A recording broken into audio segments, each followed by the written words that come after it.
So 5টা বিষয় আমাদেরকে কেয়ারফুল থাকতে হবে। পয়েন্ট 1, আজকে বা কালকে যারা রওনা হবেন তারা একটু খেয়াল রাখবেন যে আপনারা কতটুকু ক্যাপাসিটির বোট নিয়ে আসতেছেন। সাপোজ আপনাদের স্পিড স্মরণকালের ভয়াবহ বন্যার সম্মুখীন হয়েছেন দেশের উত্তর পূর্বাঞ্চলের 11টি জেলা। বন্যার পানিতে লাখ লাখ মানুষের বাড়িঘর, ফসলের জমি তলিয়ে গেছে। এই ঘটনায় এসব জেলাগুলোতে বন্যায় এখন পর্যন্ত 15 জনের মৃত্যু হয়েছে। বন্যা দুর্গতদের উদ্ধারে সেনাবাহিনী, কোস্টগার্ড, বিজিবি ও নৌবাহিনী যোগ দিয়েছে। পাশাপাশি স্বেচ্ছাসেবী সংগঠনের সদস্যরা উদ্ধার কাজে করে যাচ্ছে।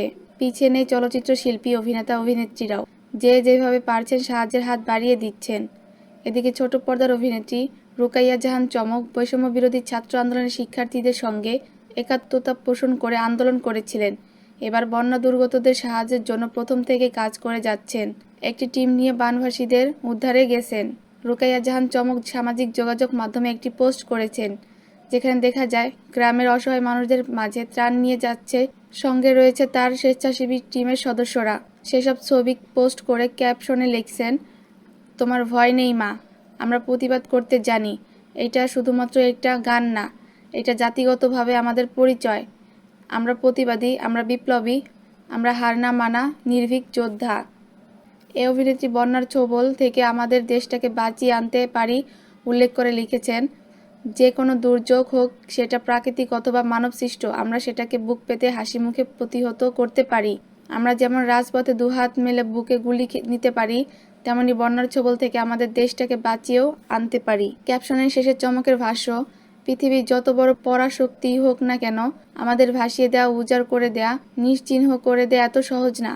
কারণ আমরা শেষ রক্তবিন্দু পর্যন্ত লড়তে জানি। তাই আপাতত চোখের সামনে অনেকগুলো হাসি মুখ দেখছি, যারা সারাদিন পানির মধ্যে যুদ্ধ করে, দুটো শুকনো টোস্ট আর গুড় খেয়ে প্রাণ খুলে হাসছে আর প্রস্তুতি নিচ্ছে কালকের যুদ্ধের জন্য। গানটি বারবার বুকে এসে বাজছে, তোমার ভয় নেই মা, আমরা প্রতিবাদ করতে জানি। চমকের এসব কাজের প্রশংসা করছেন তার ভক্ত অনুরাগী থেকে শুরু করে সাধারণ মানুষ। কমেন্ট বক্সে আদিব জিহান একজন লিখেছেন, আমিও মিডিয়ার বেশি খবর জানি না, বাট আপনাকে সবার থেকে আলাদা লাগে।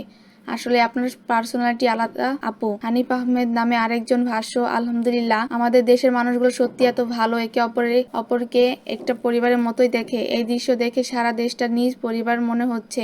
দেশের মানুষ এবং দেশের প্রতি এত ভালোবাসা বৃদ্ধি পাচ্ছে, অথচ স্বৈরাচারের কারণে এত বছর নিজ দেশকে অন্ধকার কারাগার আর শুধু নিষ্ঠুর মানুষ দেখেছিলাম।